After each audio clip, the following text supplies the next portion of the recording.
Nunca imaginé que los mismos hijos que llevé en mi vientre serían capaces de abandonarme, por dinero. Ni en mis peores pesadillas pensé escuchar esas palabras. Ya no puedes vivir sola, mamá. Es por tu bien. Pero no era por mi bien. Era por mi pensión del IMSS. Me llamo Amalia Herrera, tengo 72 años y hasta hace poco vivía en mi casita en Zamora, Michoacán. Mi esposo murió hace 10 años y desde entonces mi vida se redujo a mis plantas, mi perrita Canela y las visitas de mis 2 hijos, Luis y Marisela. O al menos eso creía.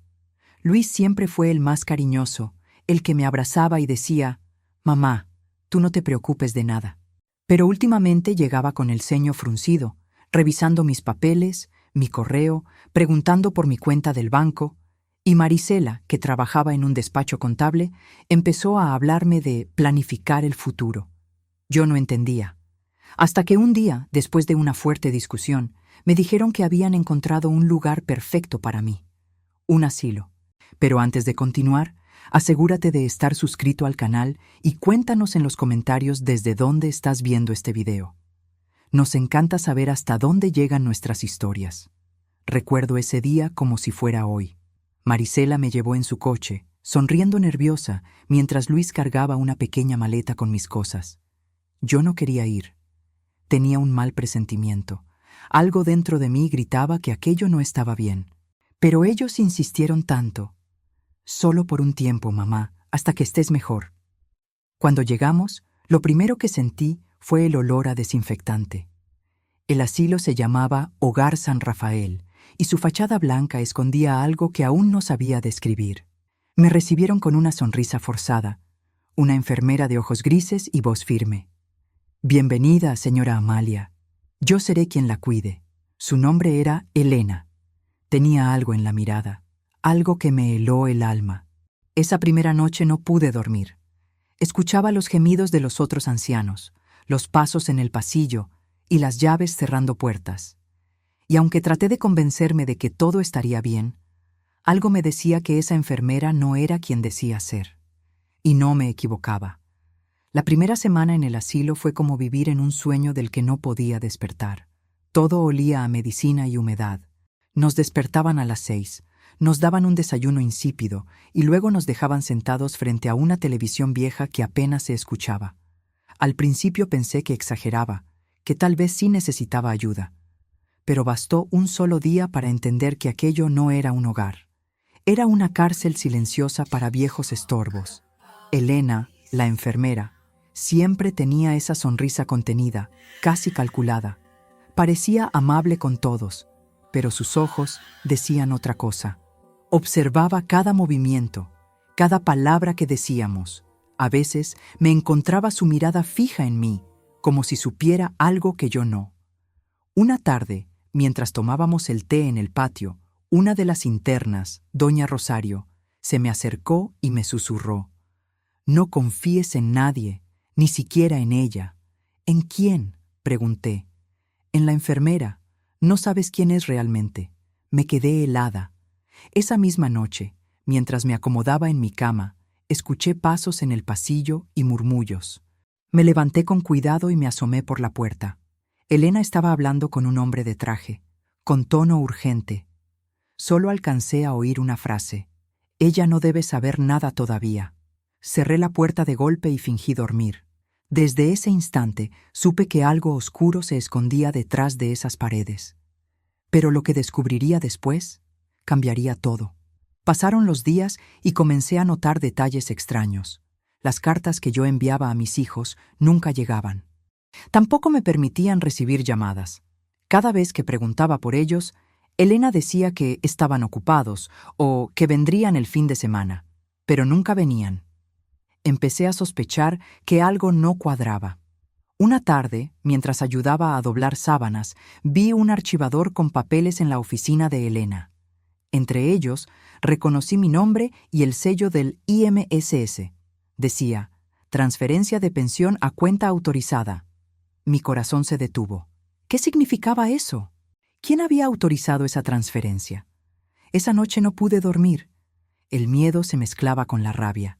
Quise enfrentarla, pero algo me detuvo.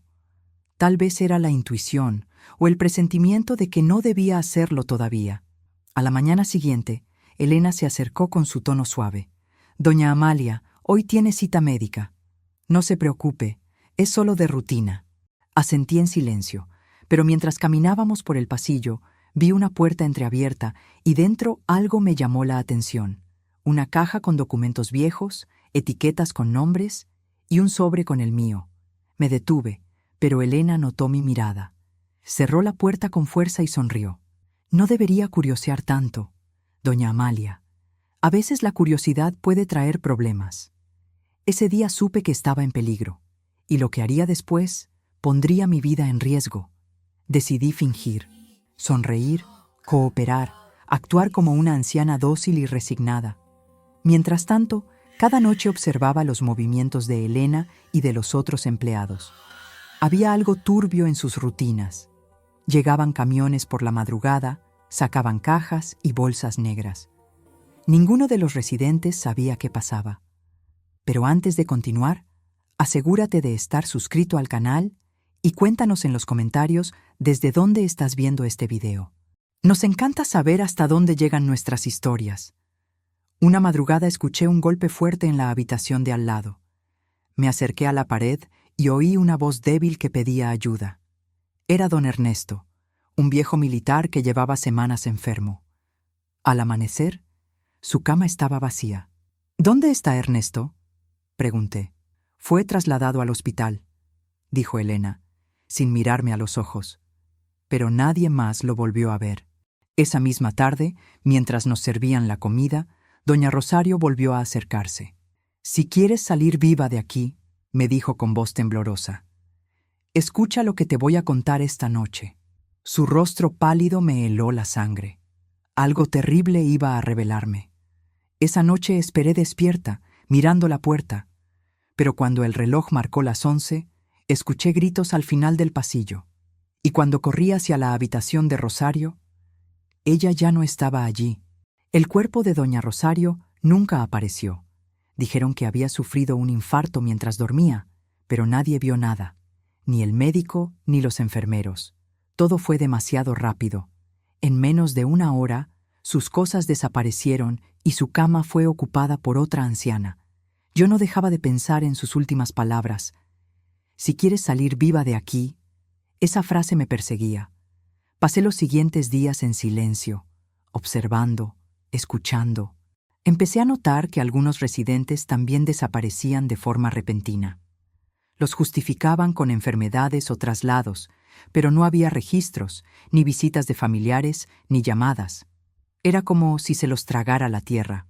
Una noche, decidí seguir a Elena. La vi salir por una puerta lateral que normalmente estaba cerrada.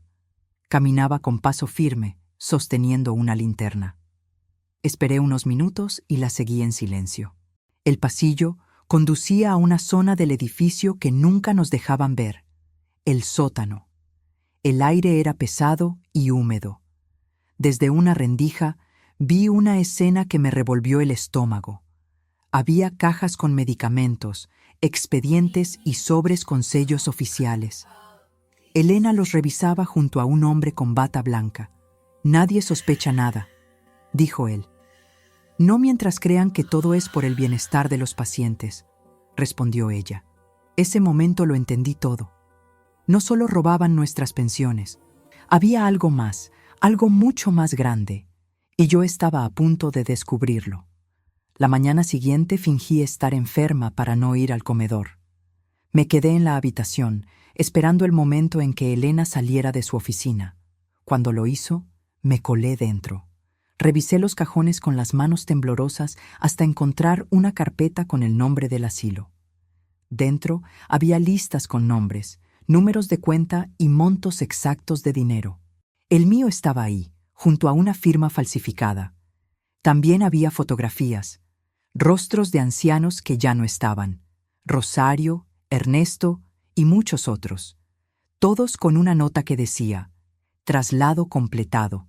Pero lo más impactante fue un documento con el sello del IMSS y la firma de mi hija, Marisela Herrera. No podía creerlo.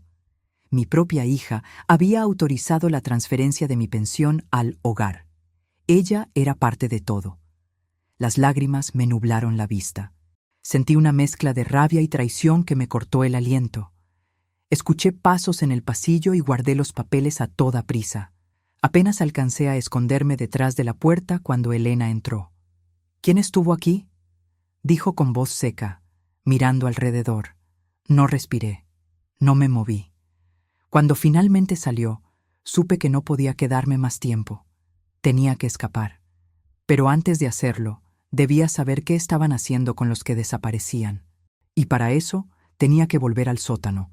Esperé hasta medianoche. El silencio del asilo era tan profundo que cada paso me sonaba como un trueno. Bajé las escaleras con el corazón golpeando en el pecho. Llevaba una linterna vieja que había encontrado en el armario. El sótano olía a humedad, a polvo y a algo más, algo que no podía nombrar. Al fondo había una puerta metálica con una cerradura oxidada. Estaba entreabierta. Entré. Había camillas, medicamentos vencidos, bolsas de suero colgando y archivos apilados. En una mesa vi un cuaderno abierto con anotaciones médicas y una lista de pacientes: Rosario, Ernesto, Amalia y varios nombres tachados. De pronto, escuché pasos detrás de mí.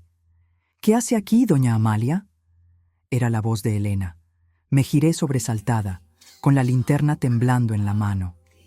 «¿Qué están haciendo con nosotros?», pregunté, con la voz quebrada.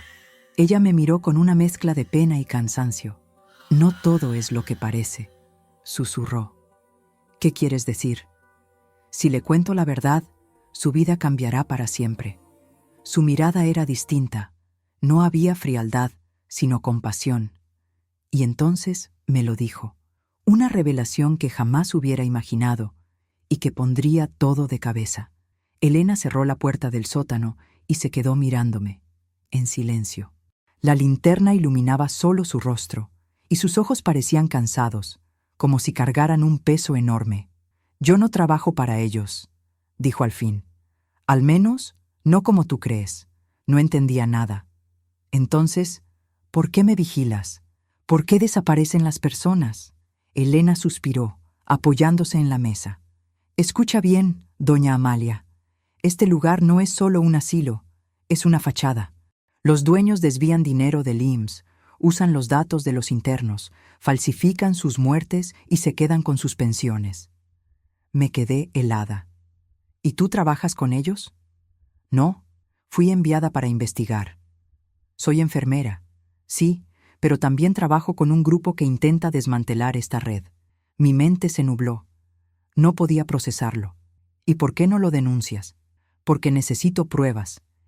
Y porque si descubren que te conté esto, no solo te harán daño a ti, sino también a mí». El silencio pesaba entre las dos. Entonces, Elena bajó la voz.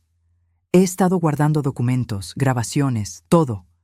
Pero necesito tu ayuda. Eres la única que no sospechan». Mi corazón latía con fuerza.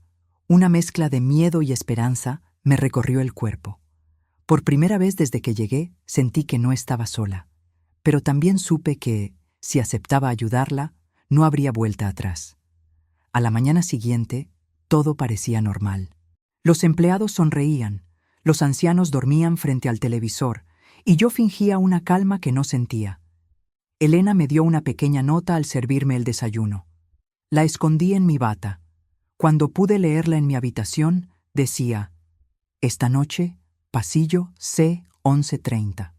Pasé el día entero con el corazón en la garganta. Cada reloj que marcaba la hora me recordaba lo que estaba por venir. Cuando el reloj dio las 11:30, salí en silencio. El pasillo C estaba casi a oscuras. Elena me esperaba junto a una puerta metálica. «Aquí guardan los archivos originales», susurró. «Con esto podremos demostrarlo todo». Sacó una llave y abrió la puerta. Dentro había estantes llenos de carpetas, sellos, computadoras viejas. Empezamos a revisar. Encontramos documentos con nombres de internos que ya no estaban vivos. Cada uno tenía su número de pensión y la cuenta a la que transferían el dinero. «Todo esto es suficiente para hundirlos», dijo Elena. Pero de repente, Se escucharon pasos apresurados en el pasillo. La puerta se cerró de golpe. «¡Nos descubrieron!», susurró ella. Intentamos escondernos, pero era tarde. 2 guardias entraron con linternas. «¿Qué hacen aquí?». Elena se adelantó. Estaba revisando suministros. Ella se perdió. Me empujó suavemente hacia la salida. «Vaya a su habitación, rápido», me ordenó en voz baja. Corrí por el pasillo sin mirar atrás. Esa noche no dormí. Sabía que algo grave estaba por pasar. Elena no apareció al día siguiente. Pregunté por ella y me dijeron que había sido trasladada a otro centro. Su cama vacía me dio una punzada en el pecho. Intenté mantener la calma, pero sabía que algo andaba mal. Si la habían descubierto, yo sería la siguiente. Pasaron 3 días. Cada noche escuchaba pasos en mi puerta, como si alguien vigilara. Entonces, una tarde, una de las empleadas me dejó discretamente un sobre bajo el plato.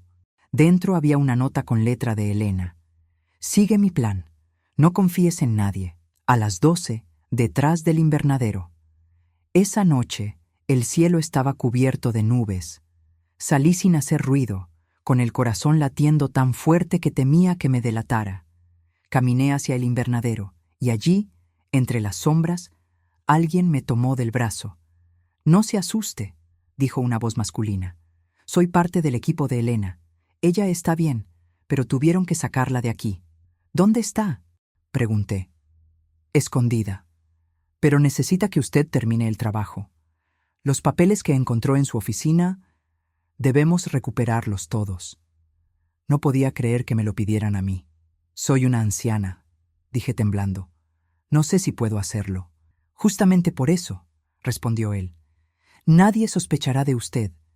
Esa noche, mientras volvía a mi habitación, comprendí que mi vida ya no me pertenecía. Había pasado de víctima a pieza clave de una guerra silenciosa. Perfecto. A continuación tienes las partes 11, 12 y 13 completas, donde Amalia se convierte en informante dentro del asilo y el peligro crece con cada movimiento. No dormí esa noche. Pensaba en Elena, en los viejos desaparecidos, en mis hijos y en todo lo que había perdido. Pero también sentí algo que hacía mucho no sentía. Propósito. Si no podía recuperar mi libertad, al menos podía luchar por la verdad. Al día siguiente, fingí normalidad. Ayudé a servir el desayuno, recogí bandejas, saludé con amabilidad. Pero cada mirada era una amenaza. Sabía que alguien me vigilaba. Durante el almuerzo, me acerqué a la oficina y vi que el director del asilo hablaba por teléfono. Escuché su voz grave. «Sí, las transferencias ya están listas. La firma de la señora Herrera también». Me estremecí. Hablaba de mí. Más tarde, aproveché que una de las empleadas dejó su llave en el carrito de limpieza. La tomé con disimulo y entré a la oficina cuando el pasillo estuvo vacío. Busqué los documentos de Rosario y Ernesto, pero lo que encontré fue peor. Una carpeta marcada «Cuentas activas». Dentro estaban los datos de más de 20 residentes, con copias de credenciales, números del IMSS y sellos bancarios. Fotocopié lo que pude con una vieja máquina del pasillo y escondí las copias en mi bata. Sentía el corazón acelerado, la adrenalina recorriéndome como nunca antes. Pero al salir, choqué con alguien. Era el director. «¿Qué hace aquí, señora Amalia?», preguntó, mirándome con desconfianza. «Buscaba el baño», dije, fingiendo confusión. «Soy torpe para los pasillos». Me observó en silencio. Luego sonrió con esa calma peligrosa que usan los mentirosos. «Tenga más cuidado. Este lugar no es seguro para andar sola». Y lo dijo con una mirada que me heló la sangre. Esa noche recibí otra nota, escrita con la letra de Elena. Alguien la deslizó bajo mi puerta. «Te están vigilando. No uses los pasillos centrales. Mañana, al amanecer, patio trasero». Pasé la noche en vela, con los documentos escondidos bajo el colchón. A la primera luz del día salí hacia el patio. Detrás de una barda estaba el mismo hombre que me había hablado antes. «Elena está a salvo», me dijo, «pero el tiempo se acaba. Están preparando el cierre del asilo. Quieren eliminar toda evidencia, incluso a los internos que saben demasiado. Nos van a... No pude terminar la frase. Sí, asintió él. Tienen un camión programado para esta semana. Sentí las piernas flojas. ¿Y qué puedo hacer yo? Necesitamos que copie los registros del archivo principal y los saque del asilo. Hay un túnel detrás de la lavandería que usamos para entrar. Lo dejaré abierto esta noche. Asentí, sin pensarlo. No había marcha atrás. Pero antes de continuar, asegúrate de estar suscrito al canal y cuéntanos en los comentarios desde dónde estás viendo este video. Nos encanta saber hasta dónde llegan nuestras historias. De regreso a mi cuarto, noté algo distinto. Mi cama estaba deshecha, mis cosas movidas. Alguien había registrado mi habitación. Encontré el colchón levantado y los papeles habían desaparecido. Mi corazón se hundió. Sabía que, si los documentos estaban en manos equivocadas, mi tiempo se había acabado. Esa noche llovía. Los truenos hacían vibrar los cristales del dormitorio y el olor a tierra mojada se mezclaba con el miedo. Esperé hasta que todo quedó en silencio. Me puse un abrigo, guardé una linterna y avancé hacia la lavandería. Cada sombra me parecía un guardia, cada crujido una señal de que me habían descubierto. Llegué al túnel. Estaba abierto, como el hombre prometió. Pero antes de entrar, escuché pasos. Me escondí detrás de unos cestos y vi a 2 empleados hablando. El director dice que mañana vendrán a limpiar la lista. ¿Cuáles? Los que ya firmaron los papeles. ¿Y la vieja Herrera? Esa también. Me tapé la boca para no gritar. Esperé a que se fueran y me metí en el túnel con el corazón en la garganta. El pasadizo era estrecho y oscuro, con olor a humedad y tierra. Al final, una rejilla dejaba pasar un poco de luz. La abrí y salí al exterior. El aire libre me llenó los pulmones como si reviviera. Frente a mí estaba el hombre. «Lo lograste», dijo sonriendo. Le entregué la llave de la oficina que aún guardaba. «Con esto podrán entrar sin sospechas», le dije. Él asintió, pero su expresión cambió al ver algo detrás de mí. «Amalia, corra». Me giré y vi una silueta con una linterna acercándose desde el túnel. Era el director, y traía una pistola en la mano. El director apuntaba con la pistola directamente a mi pecho. La lluvia caía sobre su rostro como si el cielo mismo lo juzgara. «¿Creyó que no me daría cuenta, señora Herrera?», dijo, con una calma siniestra. El hombre que estaba conmigo dio un paso al frente. «Baje el arma, señor Vargas. Ya sabemos lo que está haciendo aquí». El director sonrió. «¿Y tú quién eres? ¿Otro héroe de pacotilla?» «Trabajo con Elena. Tenemos pruebas suficientes para...» El disparo interrumpió sus palabras. El hombre cayó al suelo. El sonido del trueno se confundió con el estallido. Grité. Corrí sin mirar atrás, con el corazón latiendo como un tambor. El director me perseguía, gritando mi nombre. «¡Amalia! ¡No lo hagas más difícil!». Me escondí detrás de un muro, temblando, el barro pegado a mis zapatos. El hombre que había recibido el disparo gemía a lo lejos. Intenté volver, pero el miedo me paralizó. De repente, una luz apareció entre los árboles. Una figura se acercaba corriendo. Era Elena. «Venga conmigo», gritó. «Rápido». Corrimos juntas hasta una pequeña cabaña detrás del asilo. Cerró la puerta y me abrazó con fuerza. Sabía que no le harían caso a la nota. Tuve que volver. El director mató al hombre. Lo sé, pero no se saldrá con la suya. Elena encendió una lámpara y extendió sobre la mesa una carpeta llena de documentos. «Estas son las copias que guardé antes de que todo se desmoronara. Pero necesitamos una cosa más. La autorización firmada por tus hijos. Es la prueba clave. Mi sangre se heló».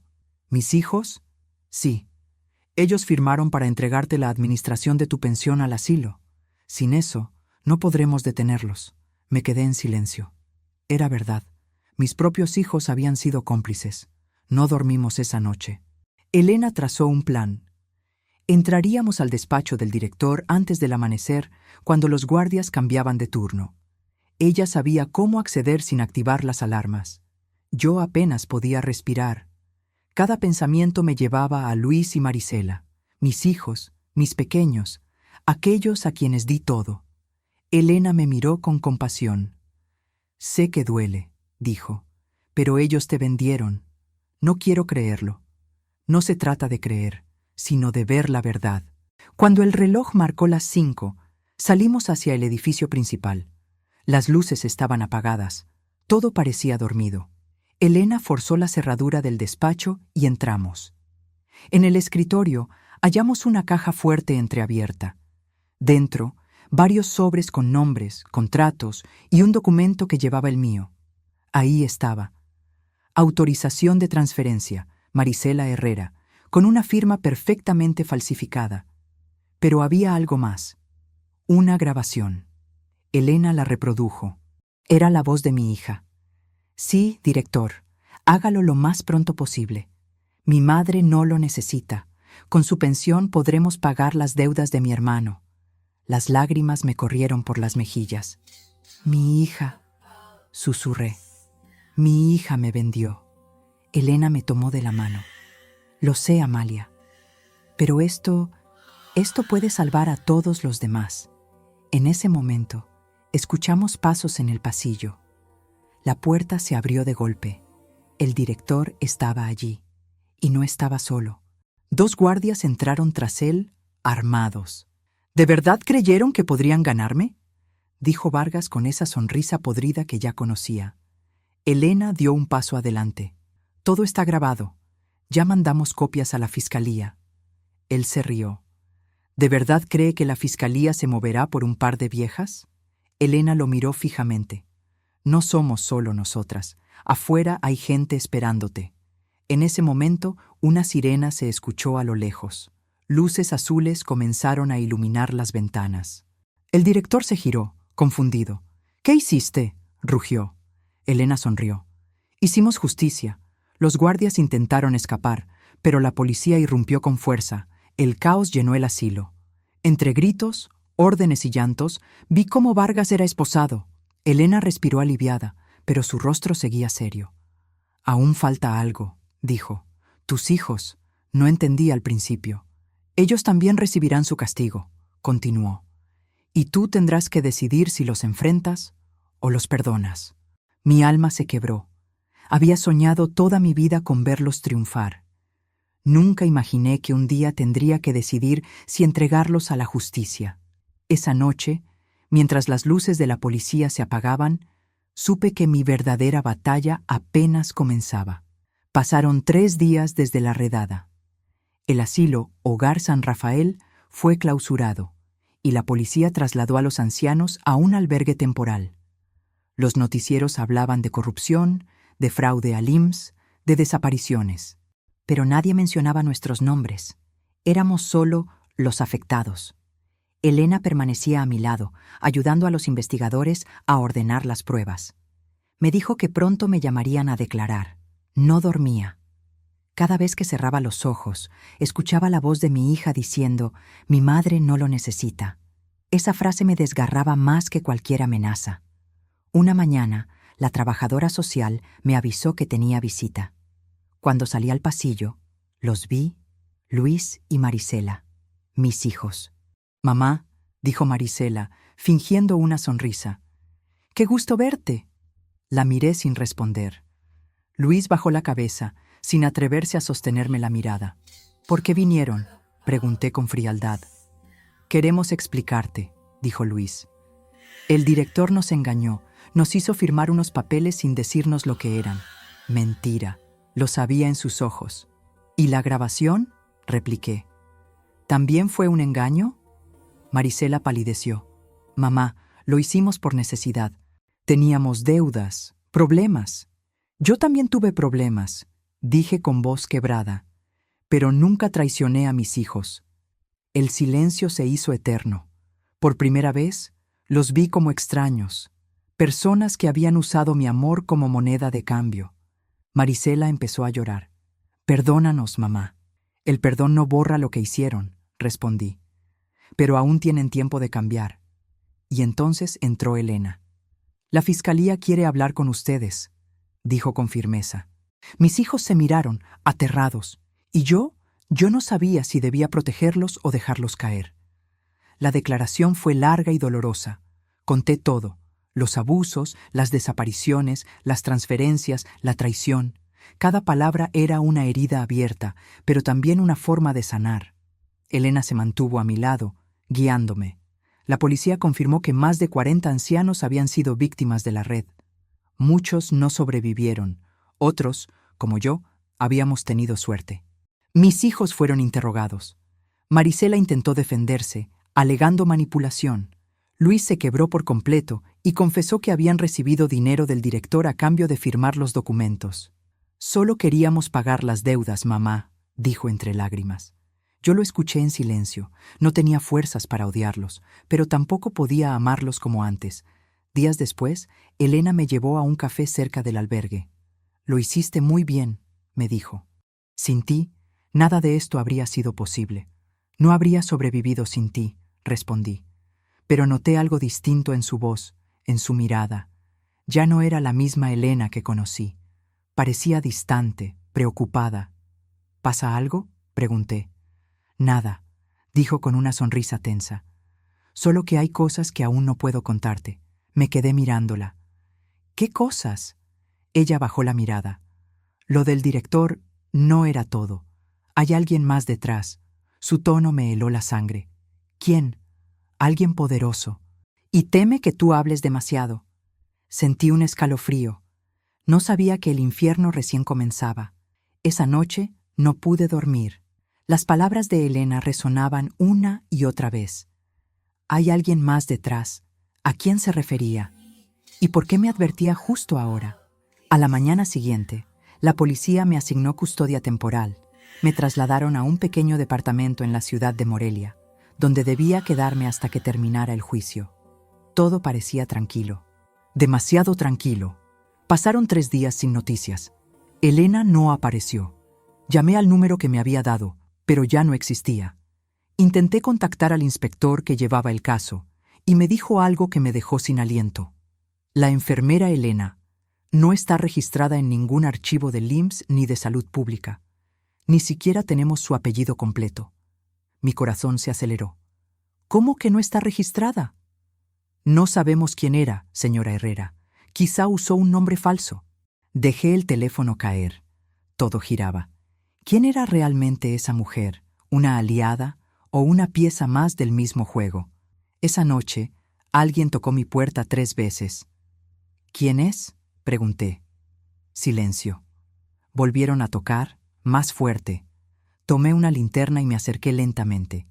Cuando abrí la puerta, no había nadie. Solo un sobre en el suelo. Lo abrí con las manos temblorosas. Dentro había una nota con letra que reconocí al instante. «No confíes en nadie, ni siquiera en mí». Y su firma, Elena. Pasé horas mirando esa nota. «No confíes en nadie, ni siquiera en mí». Cada palabra me quemaba los ojos. ¿Era una advertencia o una amenaza? Decidí no contarle nada a la policía. Ya no confiaba en nadie. Guardé la carta en un cajón y comencé a observar a mi alrededor. En el edificio había un guardia nuevo que parecía demasiado atento. Un coche negro estacionado frente a la ventana todos los días a la misma hora. Y llamadas silenciosas a medianoche. Una tarde, mientras revisaba los documentos que aún conservaba, encontré algo que antes no había notado. En una esquina del expediente del asilo, una pequeña marca, una firma abreviada, con las letras E.R. Esa misma firma estaba en los papeles de mi pensión y también en los formularios del IMSS. Elena Ruiz. ¿Podía ser su nombre verdadero? Fui al archivo público con ayuda de una trabajadora social. Buscamos ese nombre entre los registros médicos y administrativos. Al fin apareció. Elena Ruiz había sido enfermera del IMSS, pero había muerto 5 años atrás, en un accidente de auto. Me quedé paralizada. «Debe haber un error», dije. «No, señora», respondió la funcionaria. «Aquí está su acta de defunción». Sentí un escalofrío subirme por la espalda. Si Elena Ruiz estaba muerta, entonces ¿quién era la mujer que me había salvado? Y lo más inquietante, ¿por qué seguía vigilándome? Esa noche no logré cerrar los ojos. Cada ruido me hacía saltar de la cama. A las 2 de la mañana, escuché un golpe suave en la ventana. Corrí a mirar. Allí estaba, Elena. Llevaba una gabardina oscura, empapada por la lluvia. Su rostro, medio oculto bajo la luz tenue, mostraba un cansancio profundo. «No digas nada», susurró. «Déjame entrar». La dejé pasar. Su presencia me llenó de preguntas. «¿Quién eres realmente?», pregunté con voz quebrada. «Te lo advertí», dijo. «No confíes en mí, pero necesito que escuches antes de decidir qué hacer». Se quitó la capucha y me mostró una cicatriz detrás de la oreja. Elena Ruiz murió, sí, pero alguien usó su nombre para infiltrarme en el IMSS. ¿Infiltrarte? ¿Por quién trabajas? Por alguien dentro del mismo sistema, respondió con voz baja. Hay una red que usa las pensiones de los ancianos, no solo en ese asilo, sino en todo el país. Y ahora quieren silenciarte a ti. El corazón me latía con fuerza. ¿Por eso ese coche me sigue? Sí, ellos creen que aún tienes los documentos originales. Si los consiguen, te matarán. Me quedé muda. Elena me miró fijamente. «Confía en mí una última vez», dijo. «Mañana al amanecer iremos a entregarlos a alguien que puede protegerte. Después de eso, cada una seguirá su camino». No supe si creerle, pero algo en su mirada, esa mezcla de dolor y determinación, me hizo asentir, aunque en el fondo sabía que aquella noche podía ser la última. El amanecer llegó gris y silencioso. Me vestí con ropa sencilla. Metí los papeles en una bolsa de tela y salí con Elena por la puerta trasera. Las calles estaban húmedas por la lluvia de la noche. Caminábamos rápido, sin hablar. El destino era una oficina del IMSS en Morelia, donde supuestamente nos esperaría un contacto suyo. «¿Estás segura de que podemos confiar en él?», pregunté. «No», respondió ella. «Pero es lo único que tenemos. Cuando llegamos, el edificio estaba vacío. Demasiado vacío. Las luces apagadas, los pasillos desiertos. Esto no me gusta», murmuré. De repente, una voz retumbó en el eco del vestíbulo. Llegaron tarde. Era un hombre alto, trajeado, con una carpeta en la mano. Elena se tensó. «¿Dónde está el inspector García?», preguntó ella. «Ya no trabaja aquí». El hombre sonrió con frialdad. «Pero puedo encargarme de ustedes». Intentamos retroceder, pero 2 guardias cerraron las puertas. «Entréguenme los documentos», ordenó el hombre, «o terminarán como los demás».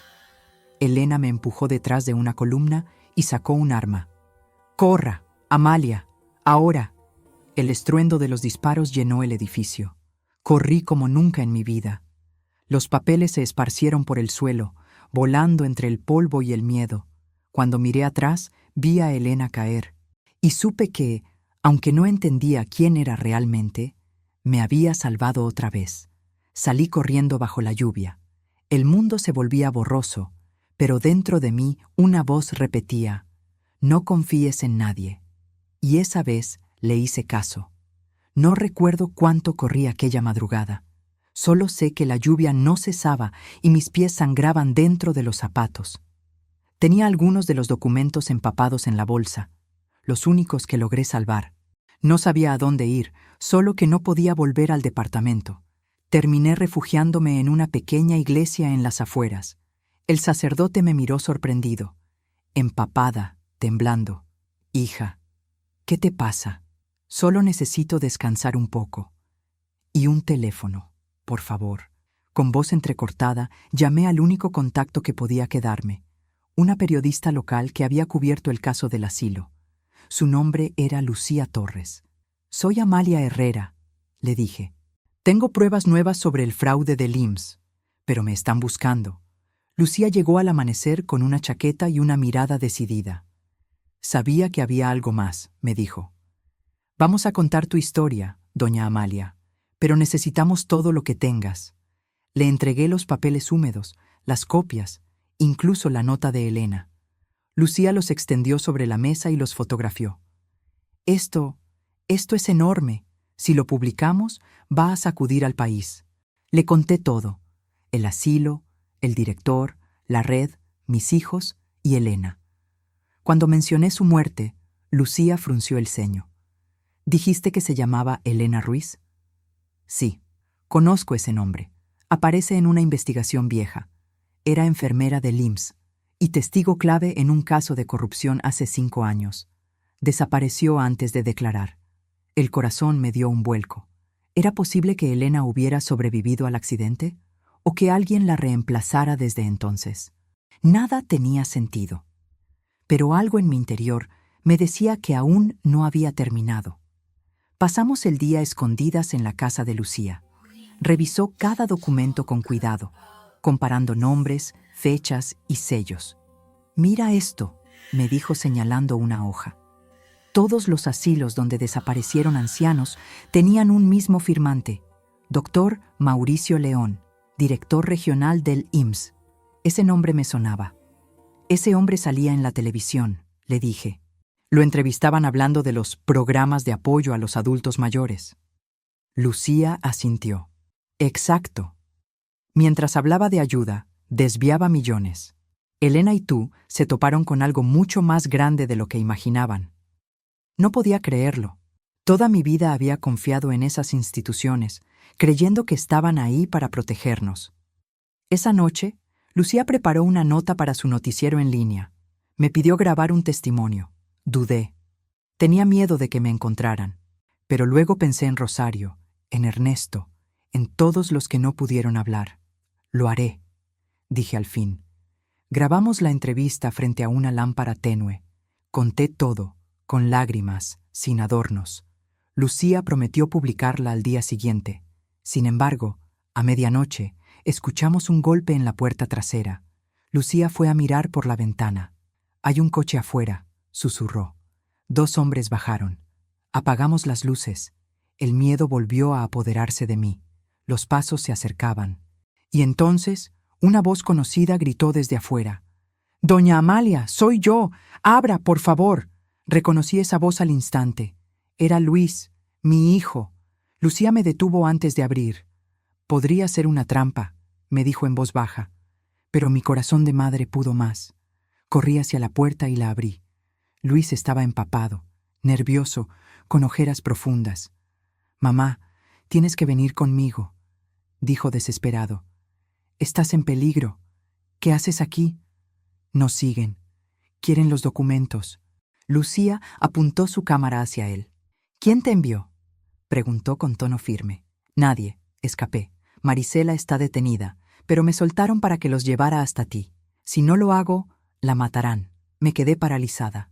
«¿Quién la tiene?» «Un hombre del IMSS. Dijo que se llama Mauricio León». Lucía y yo nos miramos. Todo encajaba. Luis se acercó más. «Por favor, mamá, dame los papeles. No los quiere destruir. Solo necesita recuperarlos». «¿Y confías en él?», pregunté. «No tengo opción. Tienen a mi hermana». Mi corazón se quebró otra vez. Entre mis manos estaba la verdad que podía salvar a muchos, pero también la vida de mi hija. Lucía me miró en silencio. «Si entregas eso, todo lo que hicimos no servirá de nada». Las lágrimas me nublaron la vista. «Pero si no lo hago, matarán a Marisela». Luis se arrodilló, llorando. «Por favor, mamá, te lo suplico». Y ahí me quedé, entre el deber y el amor, sabiendo que cualquier decisión me costaría el alma. Nunca había sentido un peso tan grande sobre mis hombros. Luis seguía de rodillas, temblando, con los ojos llenos de miedo y arrepentimiento. Lucía sostenía su cámara, indecisa, mirándome como si esperara que yo salvara el mundo. Pero el mundo ya me había fallado demasiadas veces. Respiré hondo. «Está bien», dije al fin. «Llévame con él». Lucía intentó detenerme. «Amalia, no puedes hacer eso. No sabes lo que hará.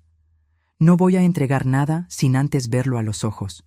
Si ese hombre quiere algo de mí, lo tendrá que escuchar también». Luis me condujo hasta un auto estacionado, unas calles más abajo. Subimos en silencio. La ciudad dormía y el ruido de la lluvia acompañaba mi respiración agitada. El trayecto fue largo, hasta las afueras. Llegamos a un edificio gris, sin letreros, rodeado de guardias. En la entrada, un hombre de traje nos esperaba con una sonrisa que me heló la sangre. Era él, el doctor Mauricio León. «Doña Amalia Herrera», dijo con voz suave. Al fin la conozco. Usted ha causado muchos problemas. Lo miré a los ojos. Solo quise que se supiera la verdad. Él caminó despacio hacia mí. La verdad no alimenta a nadie, señora. El dinero sí. Entiéndalo. Los viejos mueren, los papeles quedan. Y usted, con su terquedad, pone en riesgo un sistema que funciona. ¿Un sistema de muerte?, grité. León sonrió. Llámelo como quiera. Pero todos en este país viven de las mentiras de alguien. Supe entonces que no saldría viva si no hacía algo. Y decidí jugar mi última carta. Saqué la bolsa de tela y la puse sobre la mesa. Aquí están los documentos, dije. Todos los originales. Mauricio León abrió los sobres y sonrió satisfecho. Veo que aún sabe obedecer. Sí, respondí. Pero antes quiero ver a mi hija. Él hizo un gesto con la mano. 2 guardias trajeron a Marisela. Estaba pálida, con los ojos rojos. «Mamá», susurró. «Tranquila, hija. Todo va a terminar pronto». El doctor León se giró hacia mí. «Ya tiene lo que quería. Ahora váyase y olvide todo esto». Pero entonces sonó un teléfono en su bolsillo. Lo atendió y su rostro cambió de color. «¿Qué? ¿En vivo?», dijo alterado. «Lucía». Había transmitido la grabación de mi entrevista. Mi testimonio ya estaba en Internet, en noticieros, en redes. La verdad se estaba esparciendo.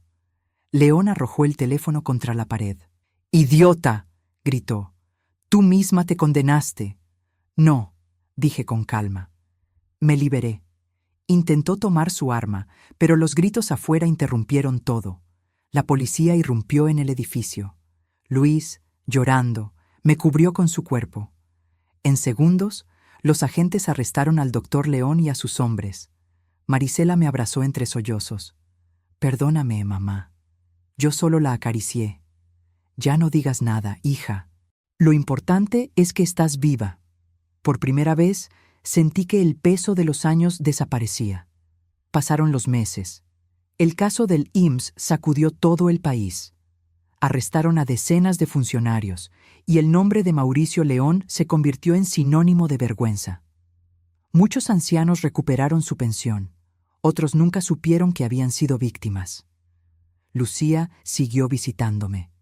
Mi historia se convirtió en un símbolo de resistencia, aunque yo nunca busqué fama. Solo quería paz. Luis consiguió trabajo lejos, intentando recomponer su vida. Marisela fue sentenciada a un tiempo breve, gracias a su colaboración con la justicia. La visito cada semana. A veces llora, otras me cuenta sueños de cuando era niña. Yo escucho en silencio, porque el perdón no se da con palabras, sino con tiempo. Una tarde, Lucía llegó con una caja. «Esto estaba en el archivo del tribunal», me dijo. «Dijeron que era para ti». La abrí con curiosidad. Dentro había una carta, escrita con tinta azul. «Cumplí mi parte.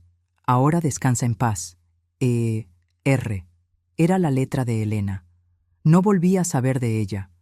Algunos dicen que murió en la redada, otros que desapareció en el norte. Pero a veces, cuando el viento sopla en la ventana, juro oír su voz. «No confíes en nadie, salvo en tu propia verdad». Y es lo que hago desde entonces. Pero antes de continuar, asegúrate de estar suscrito al canal y cuéntanos en los comentarios desde dónde estás viendo este video.